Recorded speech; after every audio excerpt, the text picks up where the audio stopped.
పొద్దున్నే లేచారు సండే జిమ్కి వెళ్ళక్కర్లేదని తెలుసుకున్నా. నా ఒంట్లో కొవ్వుకి వచ్చిన చిరునవ్వు నా మొహం మీద మీరు చూడొచ్చు. బాత్రూంలో సబ్బు రుద్దుకున్న, డ్రైవేలో కారు గుద్దుకున్నా. అవును, మీరు విన్నది కరెక్టే. బండి రివర్స్ చేస్తున్నప్పుడు దారిని పోయి గొట్టంగాని దిట్టంగా గుద్దా. నా బండి వాడి టైర్కి గుద్దడం వల్ల వాడికి పెద్ద స్క్రాచ్లు రాలేదు, కానీ మనకు మాత్రం పెద్ద బొక్క పడింది.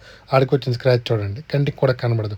అయినా వాడు దానికి బాబాయ్ బాబాయ్ చచ్చిపోయాను బాబాయ్ నా కారు నాశనం అయిపోయింది బాబాయ్ అని ఓవరాక్షన్ చేసి $250 దొబ్బాడు. అది కనుక రిపోర్ట్ చేస్తే నాకు ఇంకా పెద్ద బొక్క అయిద్దని $250 పెట్టుకున్నా. వెంటనే నేను మా వాడు ఇంత మూడవుట్లో ఉంటే కష్టం, అర్జెంట్గా ఏదో ఒకటి తినాలి, ఎలాగో సండే కదా చీట్ డే అని చెప్పి మేమిద్దరం కుమ్మిపాడు దొబ్బాం తెల్లవారు బ్రేక్ఫాస్ట్కి. ఇది అయినా పొద్దున్నే ఇలాంటివి జరిగితే గొప్ప చిరాకు ఉంటుందమ్మా. రోజంతా మామూలు చిరాకు ఉండదు.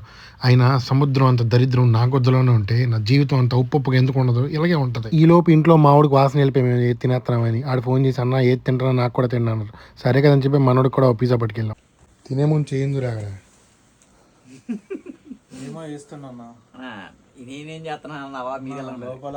ఈ లోపు మళ్ళీ సాయంత్రం నాకు మూడ్ సింగ్స్ వచ్చి మళ్ళీ ఆ సంఘటన అంతా గుర్తొచ్చి బాధేసి $250 పోయాను. బాధేసి ఆ బాధలో చికెన్ నగెట్స్ ఆర్డర్ పెట్టుకొని తినేసి బై వన్ గెట్ వన్ ఉంటాయి.